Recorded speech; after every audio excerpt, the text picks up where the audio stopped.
Well, it's the latest version of macOS 10. They haven't done. It's going to be about 2 years since they released Tiger, which was the last one. It's got a collection of new features in it. Apple's trying to improve the productivity of users of macOS 10 with this release, I think.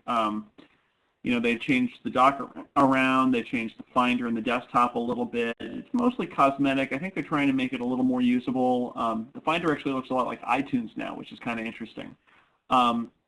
Yeah, I don't know, it's an interesting idea. They're trying to be more unified in the way they approach their interface, which is good because they kind of in the last couple of years we've seen them doing a lot of experimentation, which means that different apps have looked different, and it looks like they finally sort of settled on the look that they want. So that should be easier for people just because intuitively, if every window looks the same, you should know theoretically how to use it.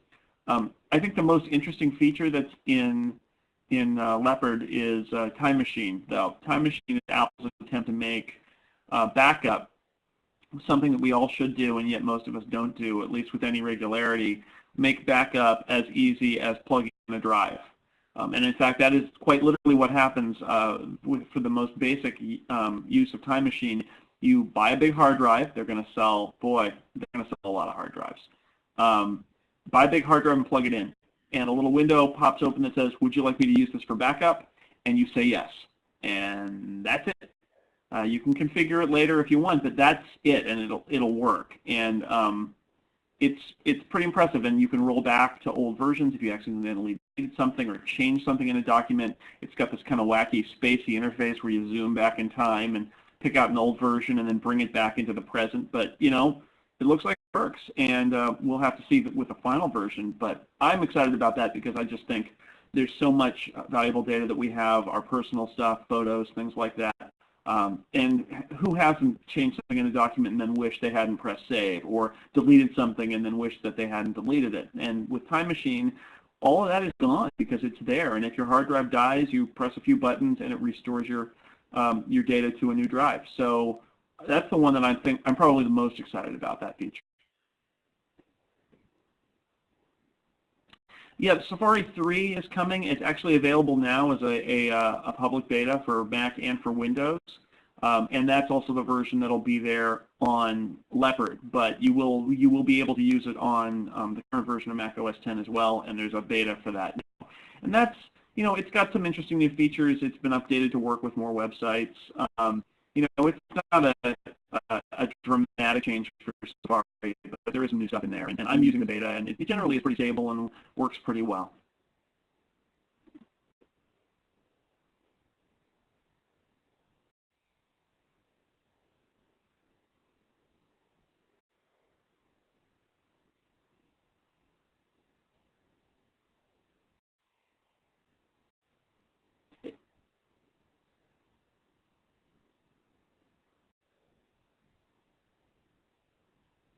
Firefox keeps getting better, and it exposes one of the issues with Apple software development, which is Apple likes to do these big monolithic releases.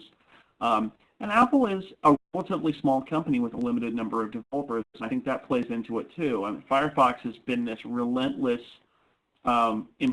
improving product. The first version, it wasn't great. I tried it out. I didn't like it, but it keeps getting better, and there are plug-in opportunities it's got a built-in plug-in system, which Apple's Safari, there are sort of plug-ins, but you kind of got to hack it in order to do it.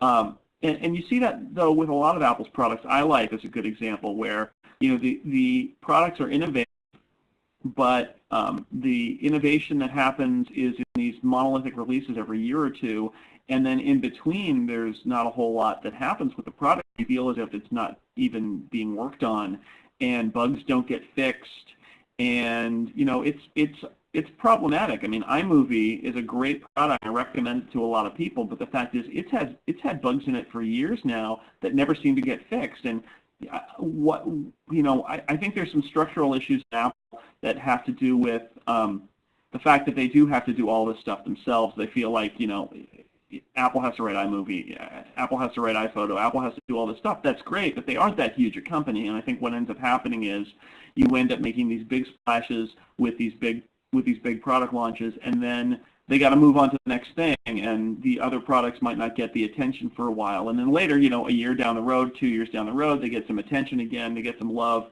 and then the circle to move on to the next town. And it's an interesting challenge for them. I wish they were more open. I wish they had more open plug-in architectures for their products, and I wish that they had you know, more ongoing kind of software update releases, but they don't, and it may just be because they can't, because they are trying to do everything themselves, and that's why they're successful, is they don't have, you know, 80 different vendors supplying the software that runs on their systems. It's from them. The core set of apps is from them, but they're also not a huge company when you compare it to something like Microsoft in terms of development, and they got to pick their spots. So it's the two-edged sword, I guess, of Apple.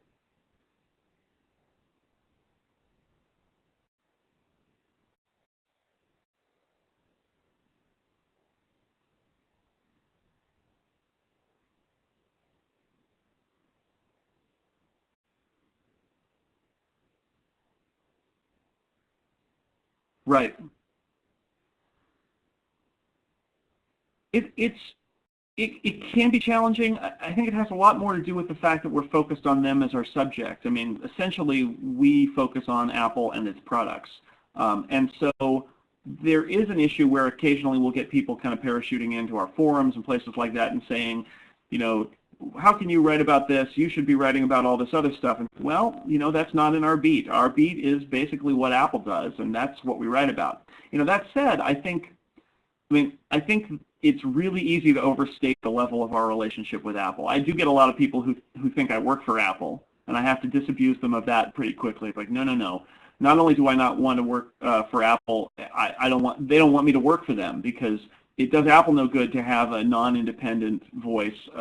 We might as well, you know, that's Apple.com. They've got that. You want it to be an independent voice. But, you know, you said things like rely on them for products. We rely on them for products in the sense that if they don't release products, we have nothing to cover. But that's about it. I mean, if they release a product, we go and buy it and then test it and review it, and then usually somebody uses it.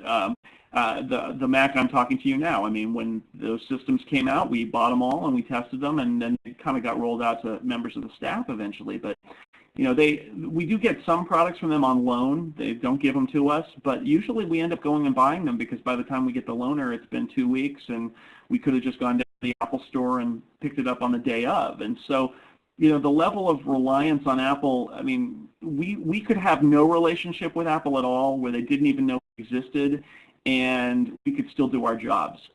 It helps that they've got a PR department that answers our calls, and I talk to them on a regular basis, and they can get us access to technical people, and we can get things explained to us about why they did this a certain way. But that's a sort of a source relationship that lots of journalists have.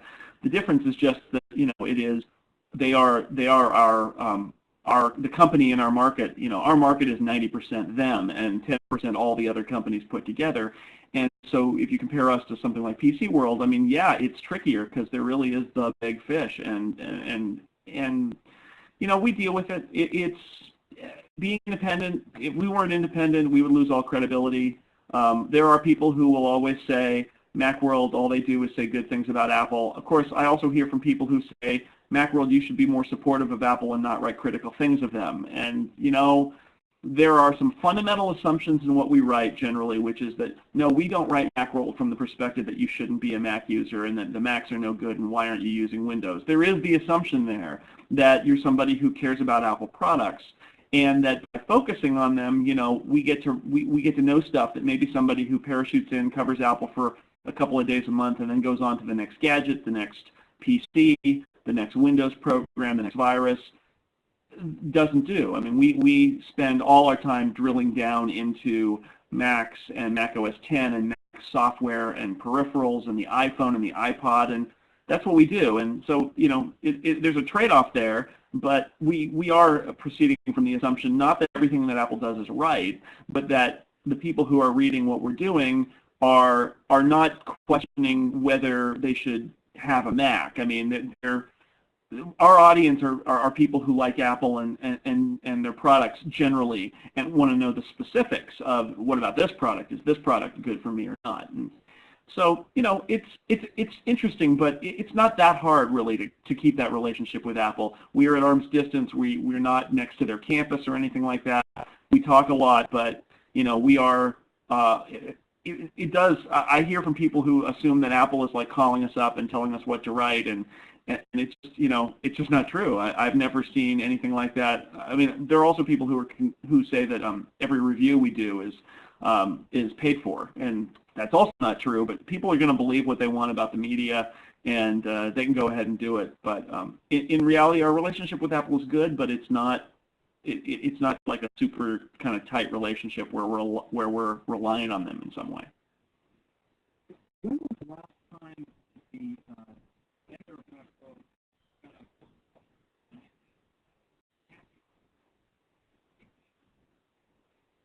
from an executive at Apple?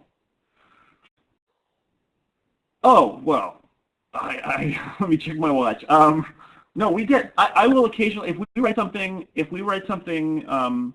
negative or critical, especially in a review or a first look of a brand new product, we will get. If we're, we will get a call from Apple PR. Usually, we're already talking to them because we often will call them and say, look, we can't see how this is true. Do you have a comment? I mean, we do a lot of that. We don't try to play gotcha. We don't ask their permission to post stories, but at the same time, if we find something that's weird, we'll call them and say, this is what we're seeing. You have any explanation? And sometimes they have one, and sometimes they have none. And then we can say, Apple had no idea why we saw this or wouldn't speak about it. Or sometimes they'll say that they recognize that there's flaw and they're going to correct it. But it does happen where we write something that they disagree with, and they give me a call, or they call somebody on my staff, and we talk about it. And every now and then in the past, they've called the president of the company, and usually what ends up happening is it's the same as any editorial organization. It's like, look, the editors are going to write what they're going to write, and that's the way it is. And generally I think Apple understands that. I mean, their companies understand that to greater and lesser degrees, that you can't, that if you lean on people who criticize you, that's not going to make them stop criticizing you. So yeah, I mean, I have a very open relationship with the people at Apple, and if we write something that they don't like, they don't have a problem telling me. But I think that they've got a pretty good understanding that we're going to write what we're going to write. And our big concern is when we write it that it's backed up and that it's factual and that we're not playing some sort of game where we make a big headline with something that's not really true and then have to come back later and backpedal. That we want to be, we always want to do it right. So if there's something wrong, I mean, we've had it where systems have had tests that just didn't work. They're slower than the previous systems. And we've spent, sometimes a couple of days with technical people at Apple saying, why is this video test not fast? And that can be very illustrative because there might be some piece on the web that says, I ran this benchmark that I downloaded and it sucked and these systems suck. Whereas we can come out and say, well, it turns out there's a problem with certain apps with the video card, and until those apps are updated with new software, they're not going to work very well. So if you use those apps, don't buy the system yet. And that's much more informative than hey, I ran this test and got a bad number. So it goes back and forth like that. Yep.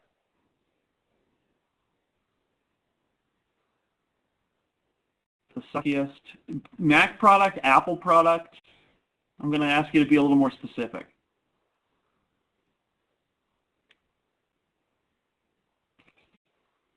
Okay, we could do both. The suckiest Apple product ever might be the Pippin, which was this attempt by Apple to get into the game console market by sticking a Mac in a game console, figuring that you could just take Mac games, of which there really have never been that many, and stick them on a CD and put them in the Pippin, and it would be this game machine, which a Mac OS-based game machine seemed like a really terrible idea to begin with, and it was rightfully a flop, and that's I think, the suckiest product that Apple has released.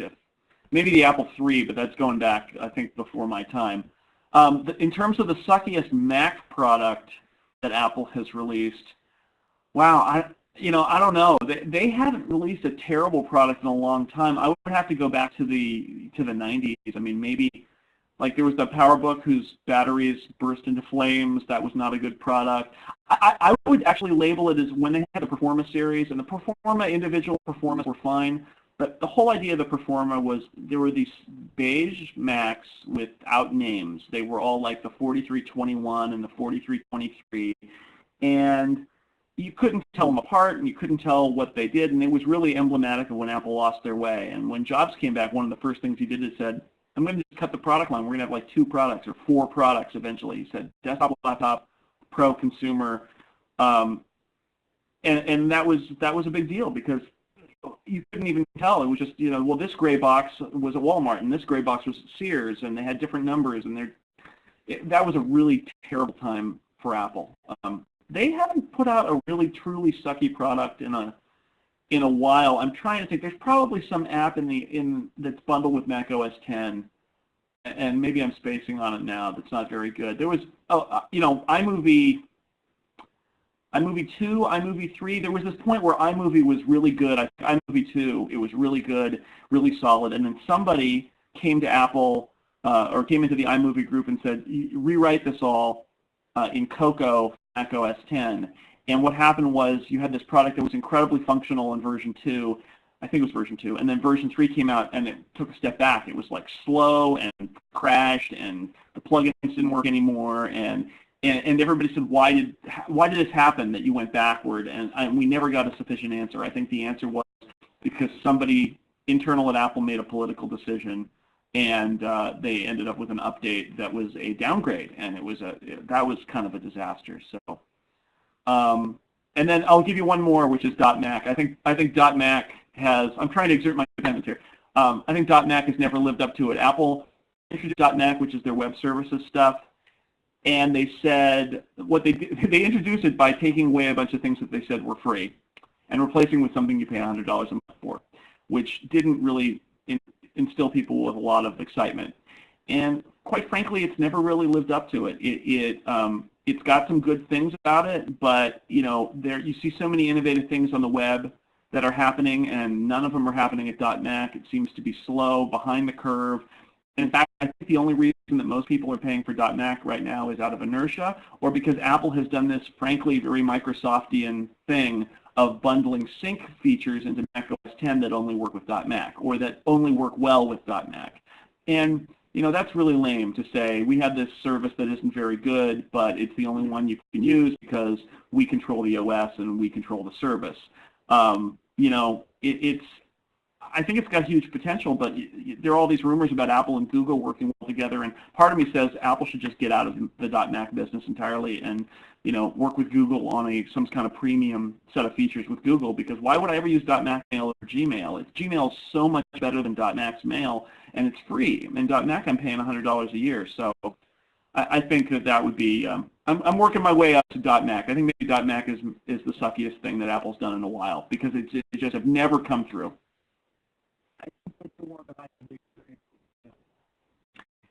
Yeah. Yeah.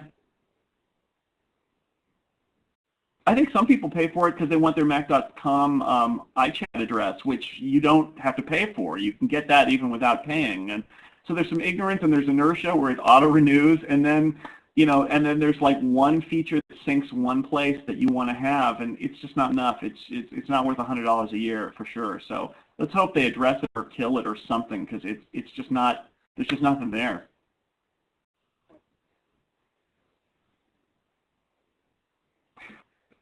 It worked out okay.